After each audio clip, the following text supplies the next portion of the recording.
Okay, let's go. NordVPN. Click the link in the description to get an exclusive deal with 4 extra months. Head over to the merch store to pick up some character pins, calendars, and more. Also, Sure. ever needed to enact vengeance on your enemies, but always Yes. felt too shy? Well, fear not. Little Hannibal is here. Aww. Support our channel by heading over to oversimplified.youtube.com and buying your very own pocket-sized piece of vengeance. He Our looks- exclusive He looks so happy. Hannibal figure is in limited supply, so get it quick. Okay. Let's fucking go.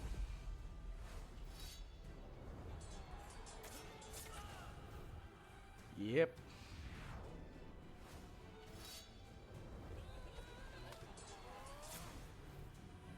God damn.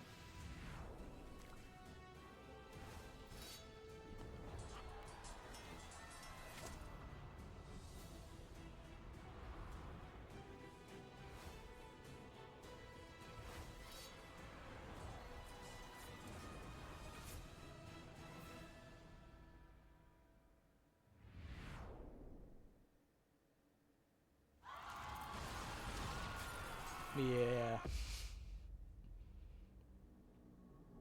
How do you solve a problem like Hannibal?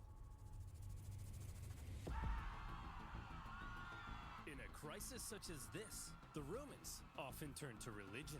What's going on? Are the gods mad at us? The gods must be mad at us! But why? Why? No, why? 2 of the Vestal virgins broke their sacred oath and lost their virginity. That's why Hannibal's kicking off. Is this a thing? Did that actually happen? Our ass? What should we do with them? Appease the gods! Bury them alive! Oh my Did they god. even boink? It was those guys! Huh? What should we do with them? Beat them to death! Needless to say, the Romans were freaking out. Okay, now that that's Okay. out of our system, let's go find a real solution. The real solution, first of all, involved raising a new army.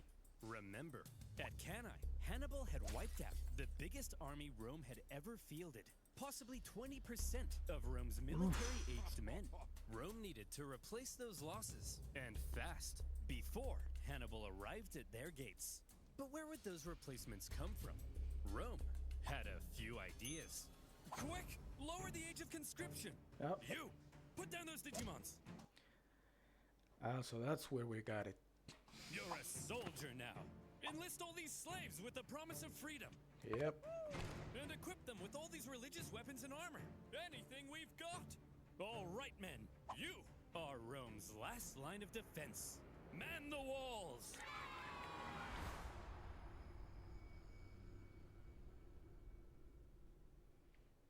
After the earth-shattering Yeah, they still do this today. Just wait for another war and you're gonna see. Oh, immediately they lowered the age. Immediately. Cannae, the Romans expected Hannibal to arrive at their gates any day now.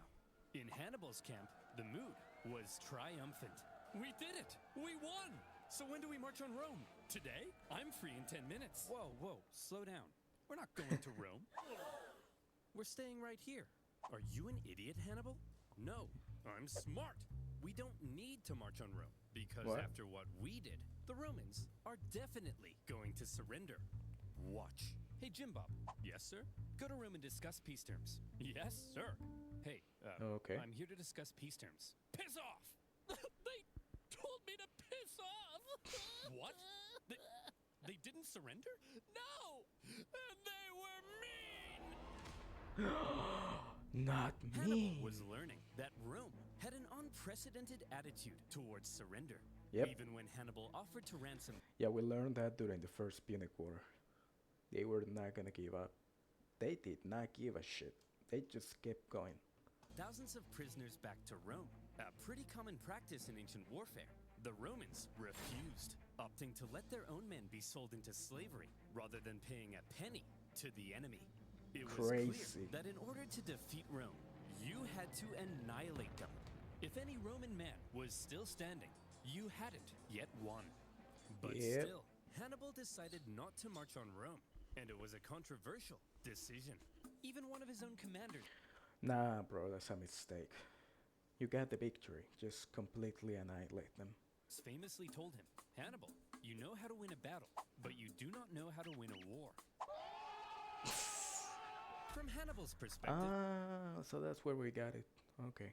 perhaps he knew his army was designed to survive behind enemy lines and sow chaos. It may not have been well equipped to undertake a risky siege of one of the most fortified cities on Earth. Plus, with many of the southern cities defecting to his side after Cannae, Hannibal likely thought things were going pretty well. As is, we'll stay the course.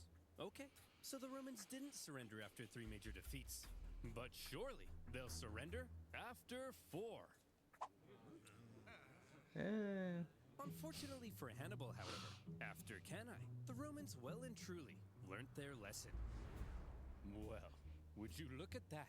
Remind me, who was it that said Hannibal was too dangerous to fight? You. And who said we shouldn't fight him directly? You. And who tried to fight him directly? Us. And what happened?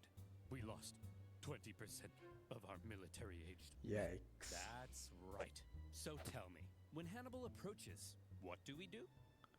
Run We away. run away. I'm a genius. Clap for me.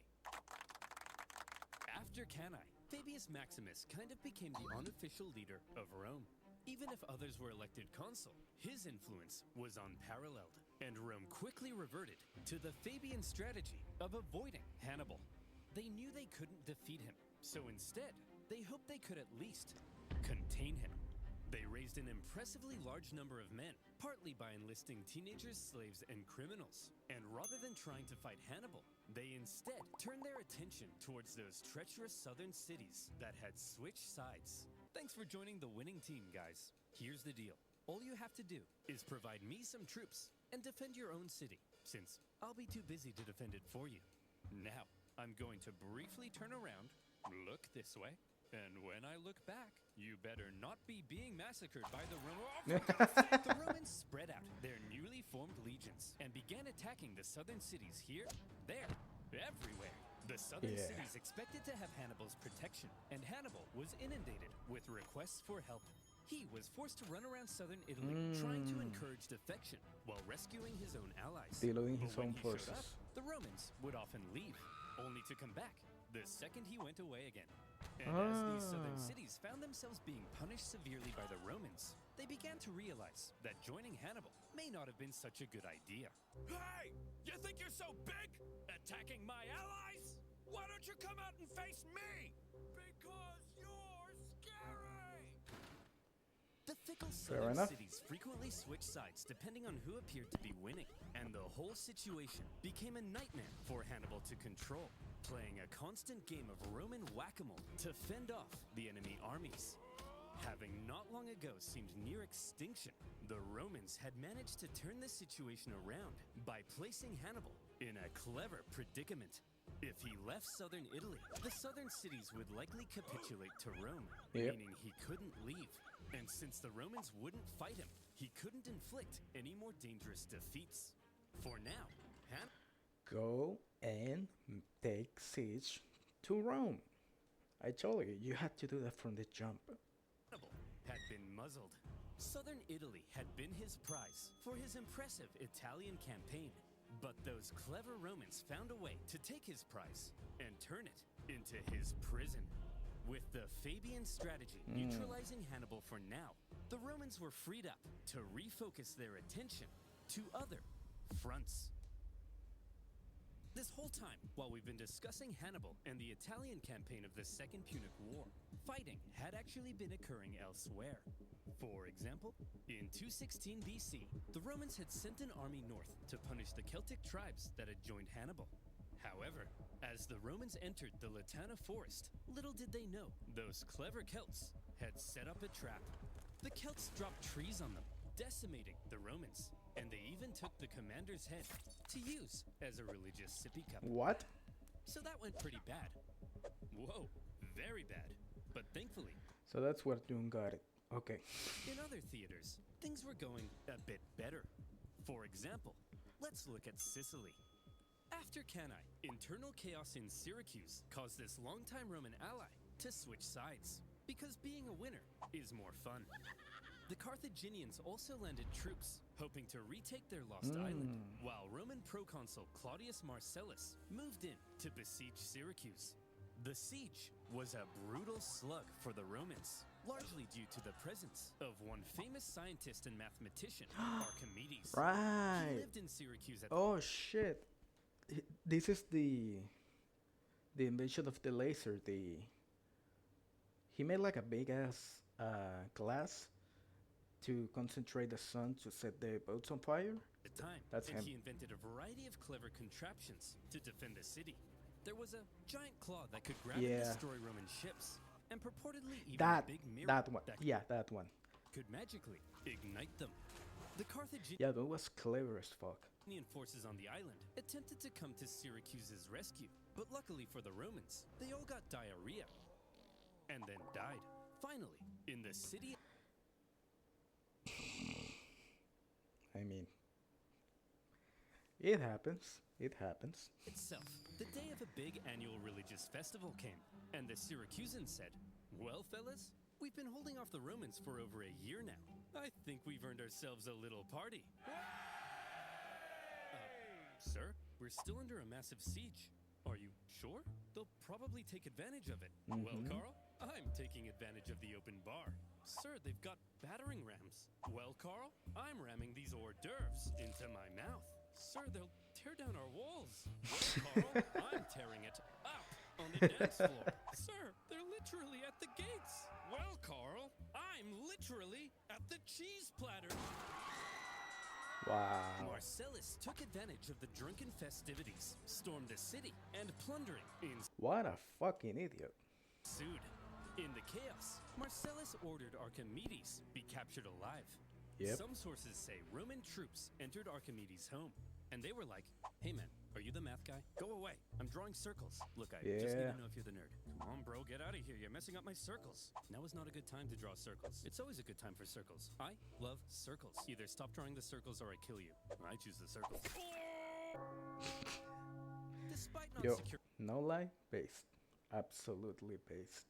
Archimedes, by 210 BC, the Romans did secure Sicily and also put down a Carthage-supported rebellion on nearby Sardinia. 2 Roman successes, and there were more to come. After Cannae, King Philip V of Macedon saw an opportunity. He was Okay. concerned with recent Roman expansion into Illyria, and so, when he saw Hannibal annihilating the Romans in Italy, he said, "Oh my gosh, hey! Hey, Hannibal! Oh my gosh, you're so cool! Let's form an alliance and annihilate the Romans together!" Nice. Sure. Yes! Hannibal hoped to secure Philip's help in fighting Rome, but a Roman army was sent to the region, stirred up Philip's other Greek opponents, and essentially kept Philip Oh. bogged down in Greece for the entire duration of the war. Another Smart. kind of Roman success. But the main front Rome was hoping to push Carthage back in was Spain. The riches of Spain made it one of Carthage's most valuable possessions, and the Romans were eager to weaken it.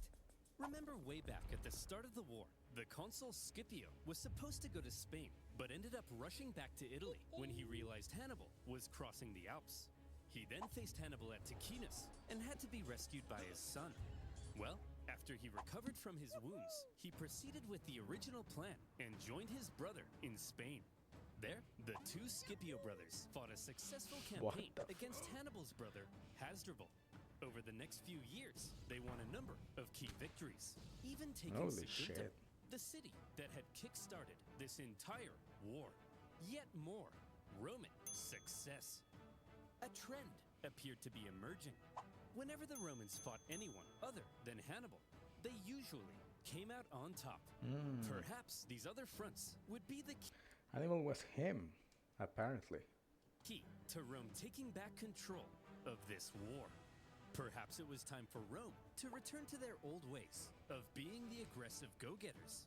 And perhaps it would help if Rome had a Hannibal of their own.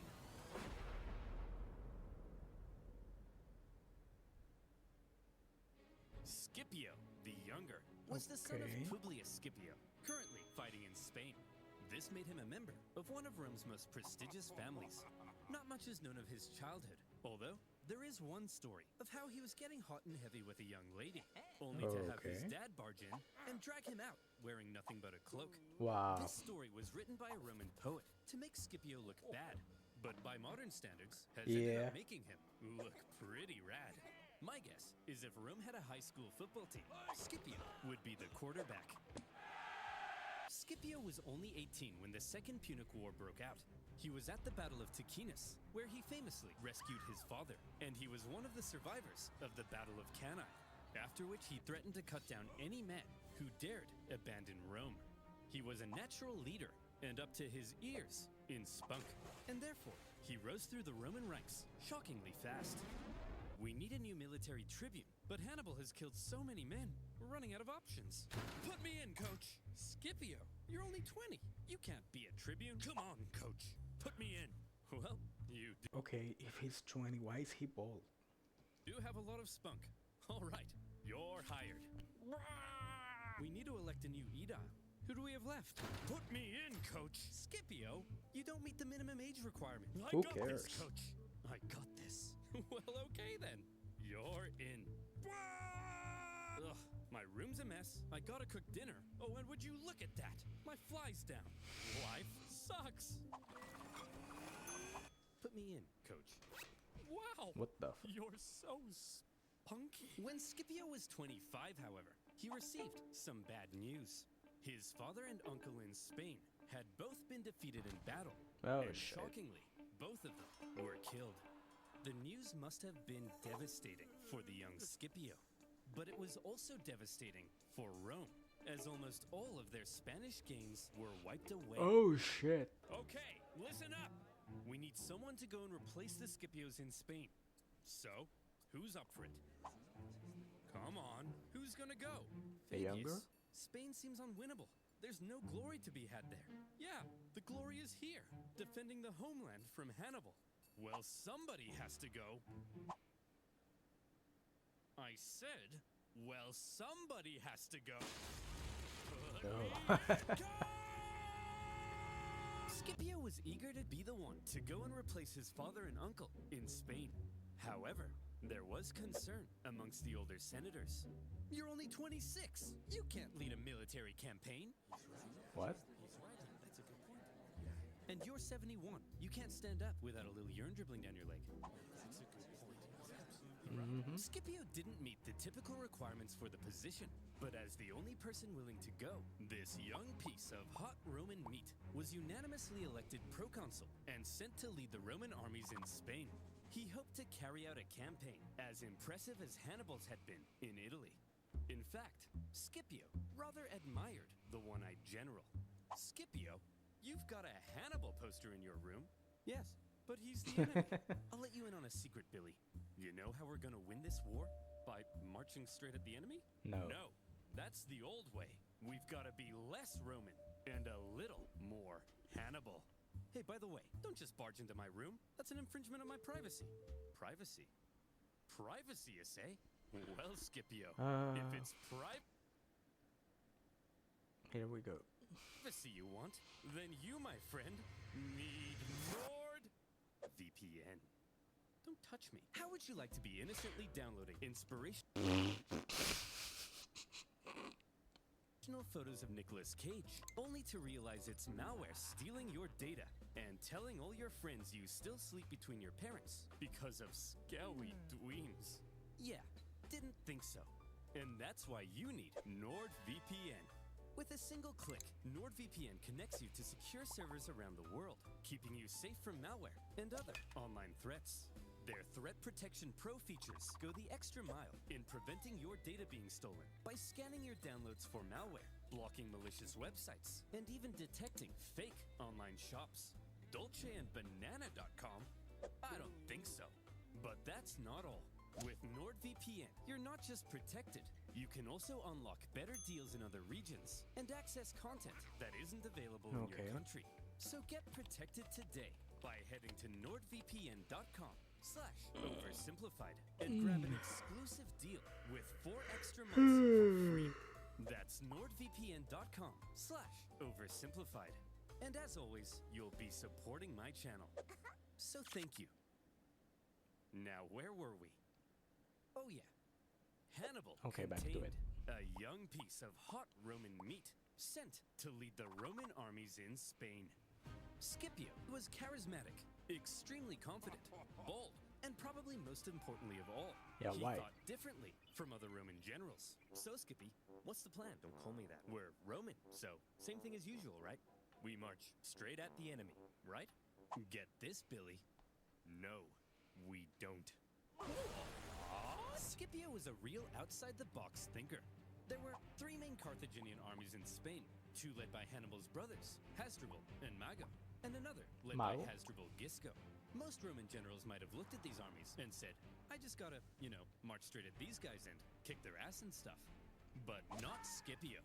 At a time when many believed winning battles won wars, one of Scipio's greatest strengths was an ability to see the overall strategy behind his actions. He knew that Spain was the closest thing Hannibal had to a base of support. With its mass resources and manpower, it's where Hannibal likely hoped to get supplies and reinforcements from. Spain's base of support was the city of New Carthage, the most fortified city on the peninsula, perfectly positioned to communicate with and receive supplies from Africa. And so, if Scipio managed to take New Carthage, he could take Spain. And if he took Spain, then maybe Hannibal would fall. To Scipio, Spain wasn't just some sideshow. It was the main show, and it all rested on New Carthage. But a surprise attack on Carthage's capital city in Spain? It was a ridiculous idea. Even if you pull off the 7-day forced march past the Carthaginian armies to New Carthage. Once you get there, you'd only have a couple weeks to take the city before the Carthaginians arrived to kick your ass. Sieges of cities that fortified usually took months, if not years. So, Scipio, how are you going to pull this off?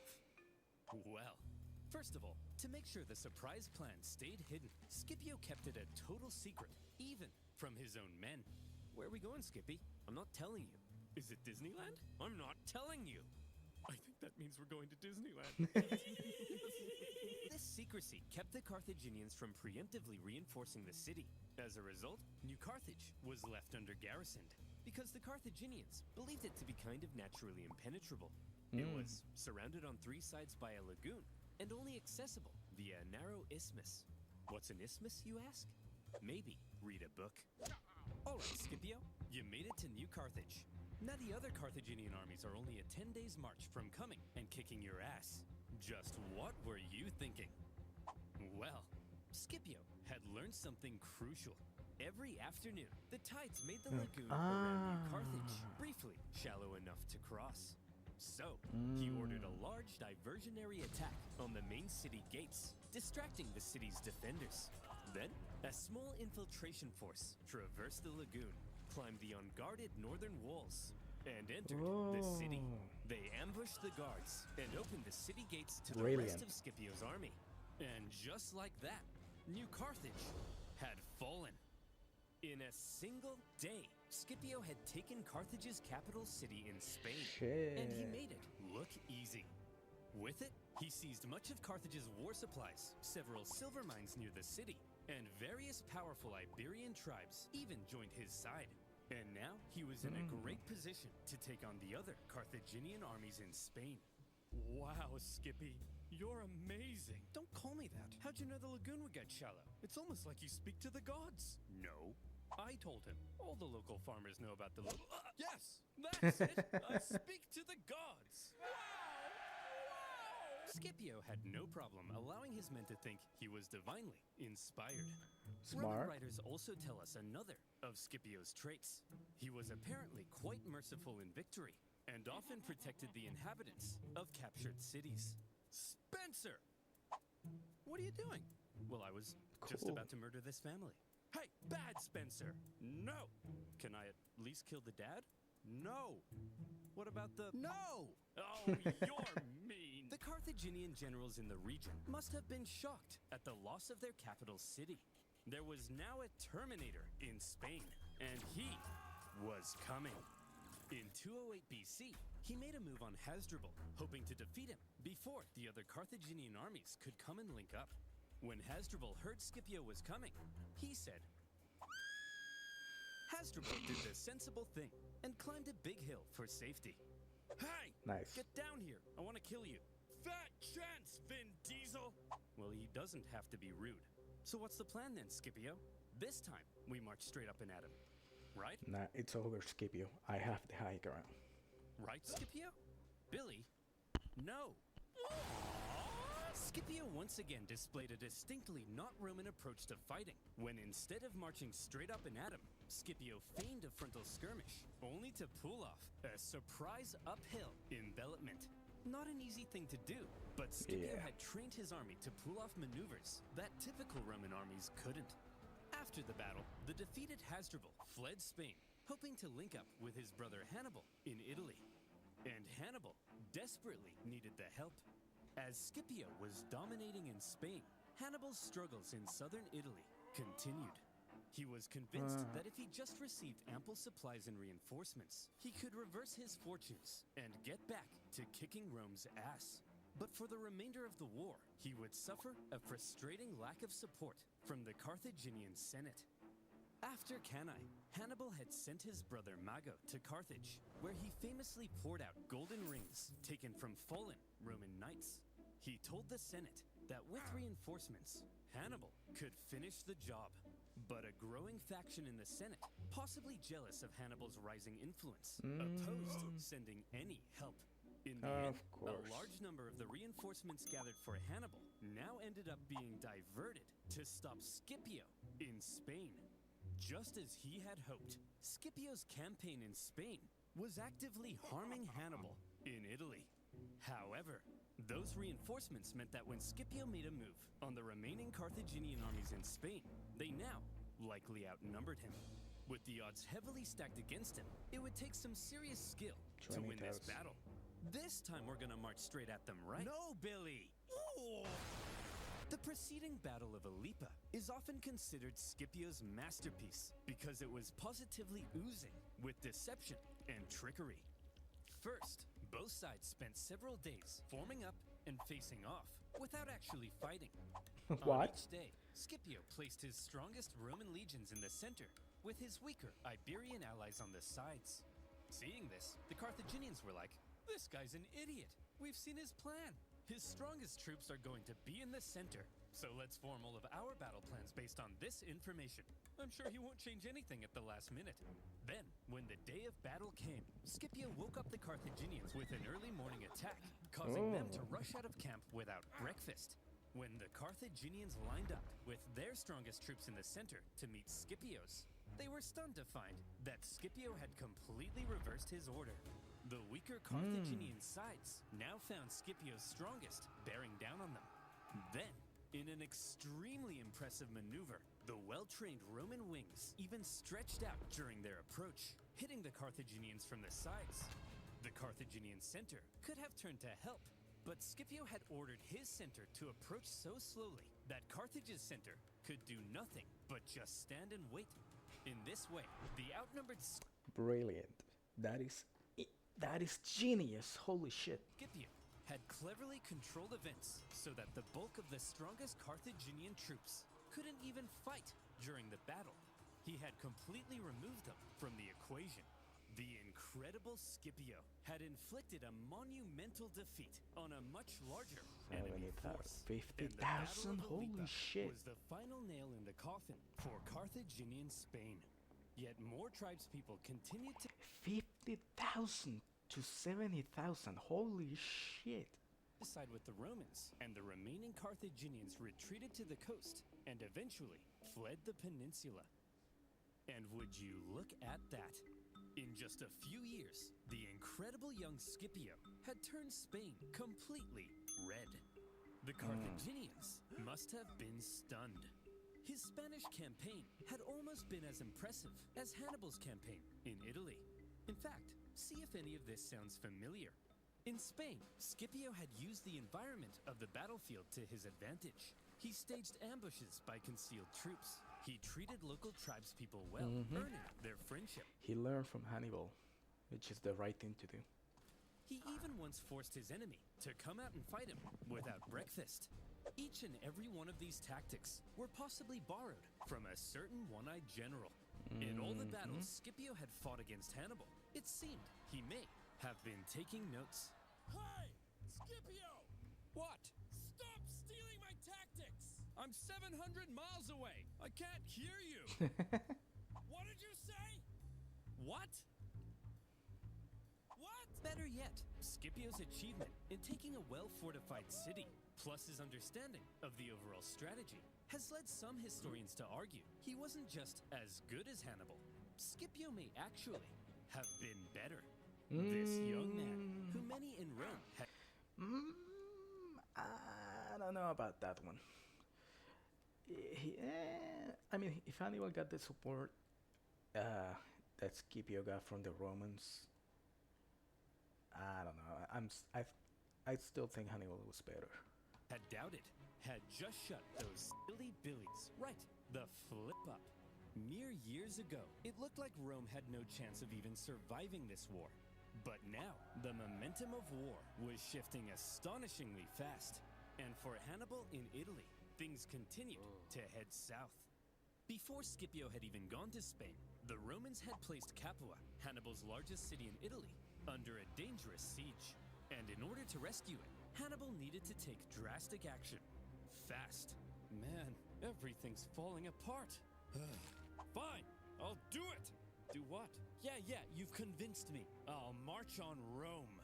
Hannibal, that conversation was 5 years ago. It's too late. No one's trying to Yes. convince you to march on Rome. I said I'll do it! Quit nagging me! Ugh. Hannibal finally marched on Rome, hoping it might draw the Romans away from Capua. The Romans saw Hannibal approaching their city, and they freaked the hell out. Hannibal is said to have closely approached the city walls, inspecting the defenses, as the Romans inside quivered in their togas. However, Hannibal probably knew he had no chance of taking the city. The whole thing was a feint, and Hannibal soon left. The Romans famously coined the phrase, Hannibal is at the gates, to describe a moment of crisis or severe desperation. But for accuracy's sake, the phrase should probably be, Hannibal is at the gates. But don't worry, it's just a feint to draw the Romans away from Capua. And it didn't even work, because the Romans stayed at Capua, and the Capuans misunderstood and thought Hannibal had abandoned them. And so, they surrendered the city. Oh shit. But apparently that's not as catchy. Despite a few successes, including an ambush in 208 BC, where Hannibal managed to kill both consuls in one go, Hannibal was slowly but steadily losing his grip on southern Italy. Even Hasdrubal, who had fled Spain to join Hannibal, never reached his brother. He made his own dramatic crossing of the Alps, just as Why? Hannibal had done. But unlike Hannibal, Bro, why? the second Hasdrubal arrived in Italy, he was immediately pulverized. The Romans then took his head and threw it over the walls into his Yikes. brother's camp. Hannibal was becoming extremely isolated. What is? What? What's? It's a Digimon. What else? What's he playing with? Hannibal was becoming extremely isolated. After his impressive conquest of Spain, Scipio returned to Rome a hero. And when the election came for next year's consuls, despite not meeting the typical requirements, Scipio won in a landslide. But the Hell question yeah. now was, what would he do next? All right, what's your plan then, Scipio? You're gonna go fight Hannibal now, right? Get this, Fabius. Yes. No. Ah. Scipio's plan remained the same as before. Don't attack the monster directly. Attack his base of support, which now happened to be Carthage itself. That's right, Scipio would invade Africa. However, Scipio understood that any invasion of Africa would stand a much better chance if he could secure an alliance with one of the African tribes. Throughout the war, Carthage's far superior Numidian cavalry, which came from this part of Africa, had played a critical role in winning battles. Numidia. Numidia was divided between two rival kings. In the east, the king Scythax had sympathized with Rome for much of the war, And so at some point, Scipio visited Syphax to ratify a treaty. It just so happened, however, that the Carthaginian general Hasdrubal Gisco, whom Scipio had fought in Spain, also arrived at the exact same time. And so Syphax invited both Scipio and Gisco for a meal. The two men fought for Syphax's alliance, and by Roman accounts, Scipio was positively charming. Come on, Syphax, stick with us Romans. We'll build a naked statue of you. Very enticing. If you join our side, Syphax, we'll give you a 2% discount on figs. You like figs, don't you? Not really. Hey, Syphax, check this out. Wow! Hey, Syphax, check this out. Did he just defecate? I believe he did. Well, Scipio, you clearly are the most charming man in the Mediterranean. My alliance is... Syphax, I'll let you marry my extremely hot daughter. Ah, there you go.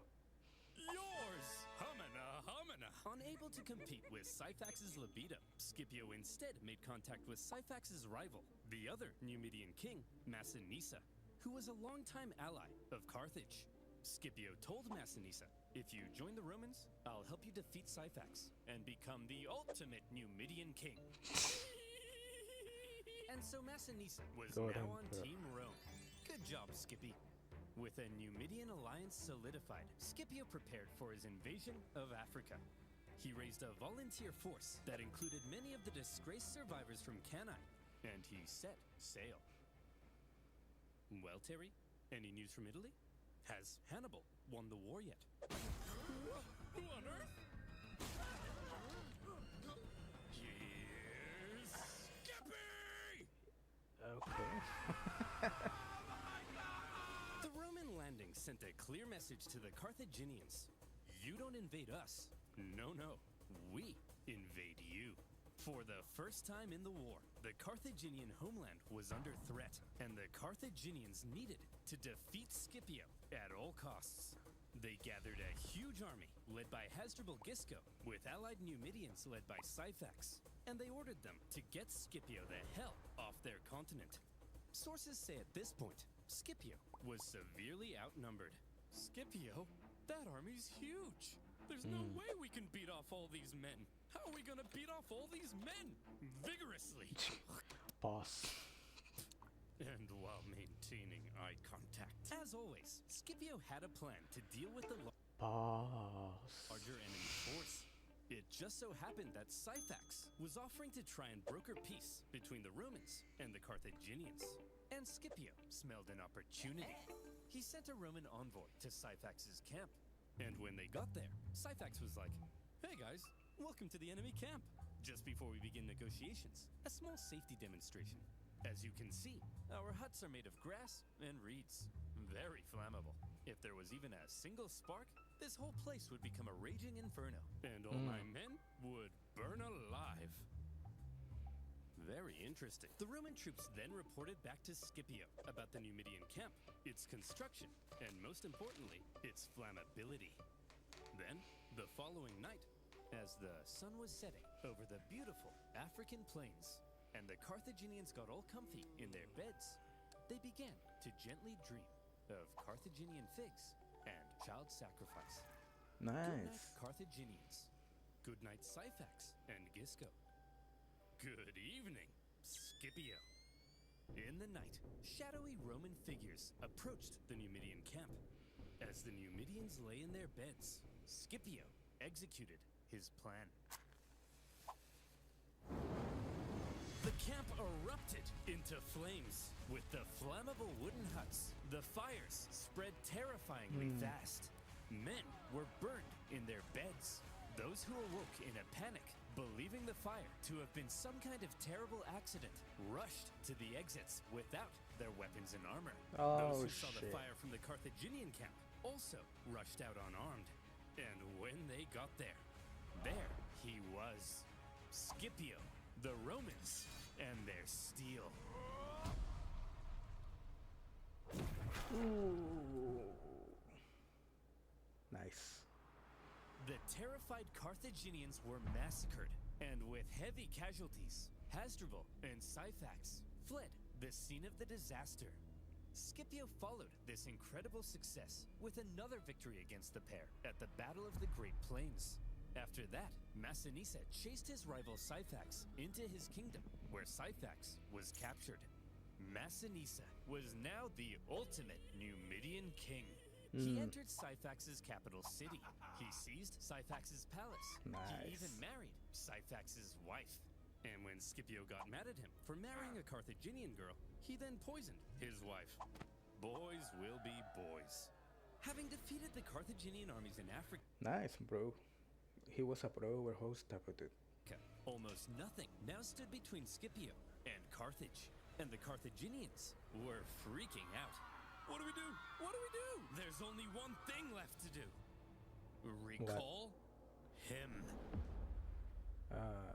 Well, Hannibal, you've been here in Italy for 16 years. This is practically your home. You're basically Italian. Yes, Gerald. And I've had such a lovely time. I ate spaghetti, did this with my hands. I've committed my whole life to this campaign. And once Rome has fallen, it'll all have been worth it. Hannibal, you have to return to Carthage. Your Italian campaign has been for nothing. Your whole life has been a waste. Wow. No! Imagine being Hannibal in this moment. You left Carthage when you were 9. You probably barely even recognize your own homeland. The kingdom he had built in Spain with his father? Gone. And now his Italian campaign, his vengeance. Was it really?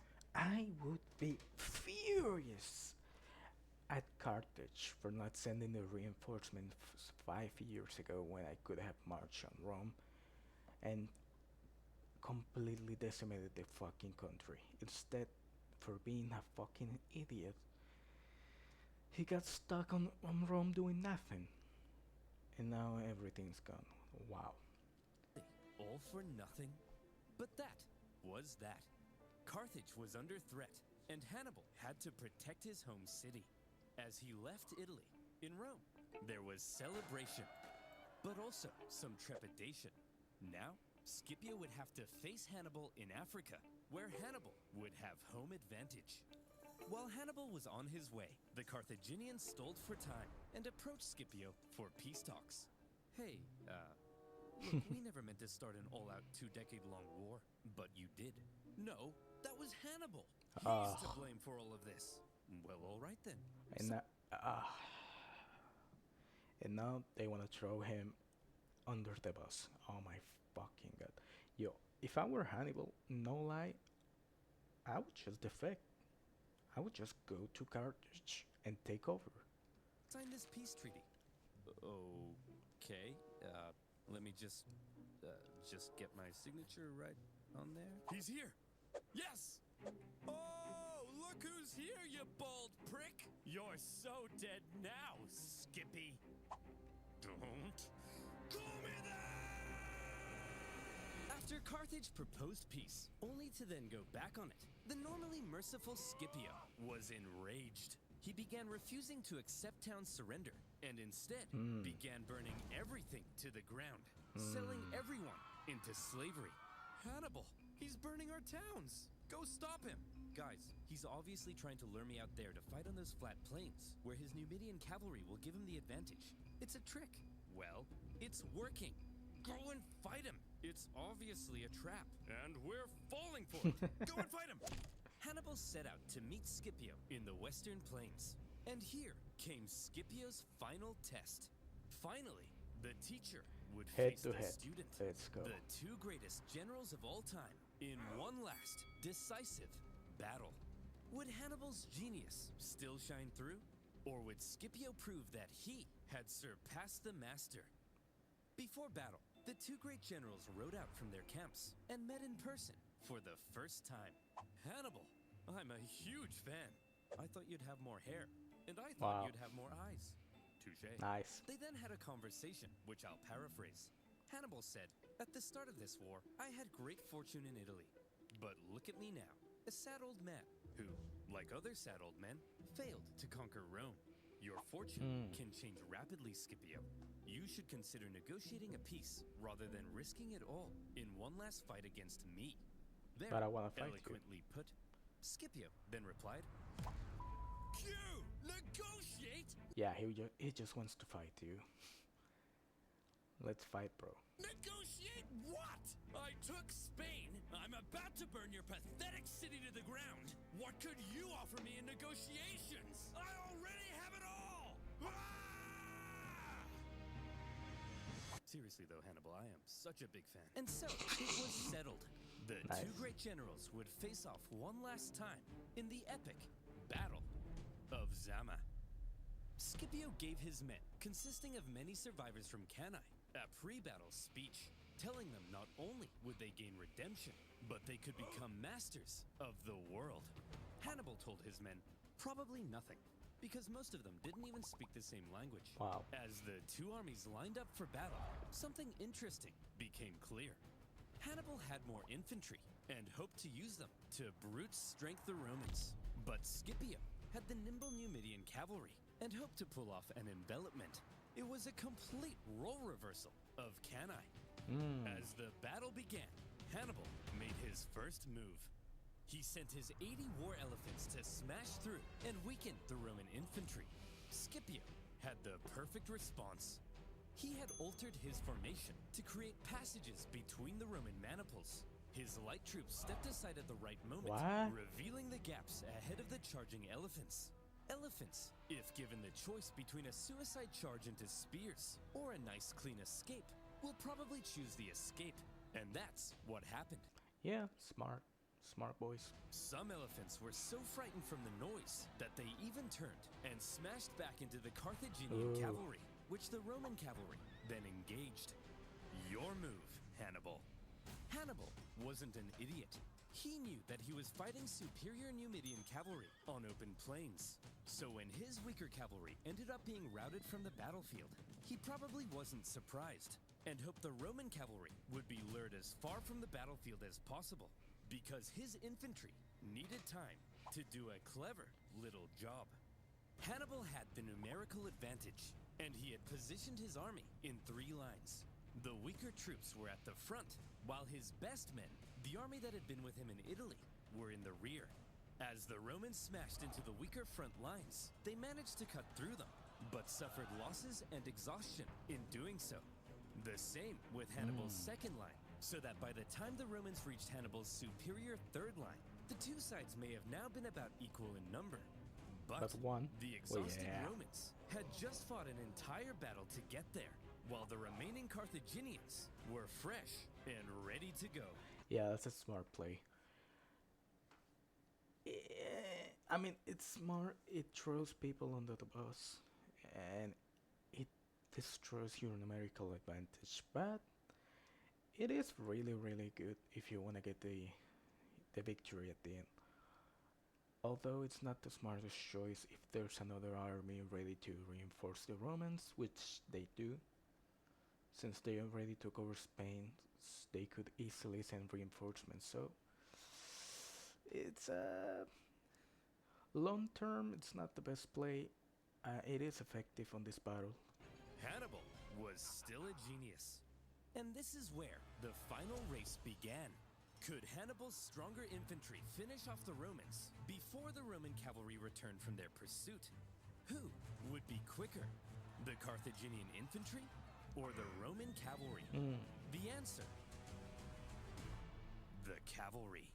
They had called off their pursuit just in time to turn around and hit Hannibal from the rear. Shit. And that was the deciding move.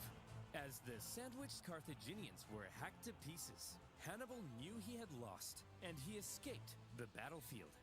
It was a battle that some historians say was well fought on both sides. Both showed their genius, but fortune fell in the favor of Scipio. With just a few thousand Roman casualties compared to 40,000 Carthaginians, Shit. Scipio had won. Hannibal advised the Carthaginian Senate that it was time to surrender. 17 years of war, finally over. The terms were placed on Carth. Oh my! Imagine spending 17 years of your life in another fucking country fighting war. That sounds like shit. Carthage were harsh. They lost territory and were prohibited from starting any more wars with anyone without Rome's explicit permission. Carthage basically became a weak Roman client state. And what of these two military geniuses? Well, Scipio returned to Rome triumphant. For his victory in Africa, he was given the title Scipio Africanus. He Ah, had to I know that. Yeah, I know that name. Okay. I didn't realize that was him. delivered Rome from an existential threat. And so, from here on out, he was primed to dominate Roman politics. He was even offered to become consul for life, but he humbly refused. Nice. Politics being what it is, however, jealousy eventually grew. Scipio and his family ended up battling accusations of corruption. And Scipio, possibly becoming tired of Roman politics, retired to a nice country house by the coast. Yeah, has changed. That still happens today. Hannibal also took a leading role in Carthaginian politics after the war. But again, due to jealousy, factionalism, and a possibility of arrest by the Romans, he eventually entered exile. He spent the remainder of his years out east, even advising enemies of Rome. Rome's hatred of Nice. Hannibal endured, and they never stopped hoping to someday capture the monster. One story is told of how when a much older Hannibal was chilling in the city of Ephesus, a Roman delegation was sent to the city, and in that delegation was Scipio Africanus. The two men met for the second time, and they seem to have gotten along quite well. Scipio asked Hannibal who he thought the three greatest generals of all time were. Hannibal placed Alexander the Great in number 1, Pyrrhus of Epirus in number 2, and in third place, Himself? himself. Yep. Scipio then asked, "And what if you had defeated me at Zama?" "Well, Scipio, then I would have been the greatest general of all time. Very humble. Please, call me Skippy." Eventually, around 183 BC, Hannibal, now in his 60s, came under threat of Roman capture. After a long life, he chose to take some poison. According to Livy, his last words: "Let us now relieve the Romans of the anxiety they have so long experienced, since they think it tries their patience too much to wait for an old man's death." Wow. That is some badass last words. That is some got your MC shit. Wow, Hannibal. What a dignified end. Gross. And there you have it. The Second Punic War. Finally done. It took Nice. 17 years to end the war. And on a personal note, making these videos has also taken 17 years off my life. Carthage began to recover from the war, shockingly fast, however. And anxieties over Carthage would remain in Rome. In particular, one senator would begin calling for one last crusade against Carthage to end the threat once and for all. He famously began to end all of his speeches with one singular phrase, one of the most Okay. famous phrases in Roman history. Cartago Telenates.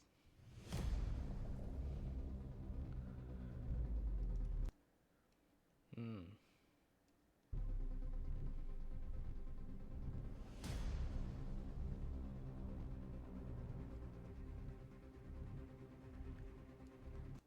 Okay, the sequel.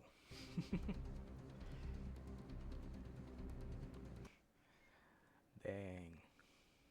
That was cool. That was really, really cool. So basically, Hannibal couldn't have been the greatest military general had he from anywhere but Carthage. Dude, literally, yep. And they don't even support him. That's what I said. He could have easily won if he had the backup. Yeah, he got nerfed. Can marry my wife 7 months pregnant before this man release part 3. That is hilarious. I had to watch the whole Punic War series again before clicking the videos. Video made me feel more like anticipation from the end game. Yeah, that's cool.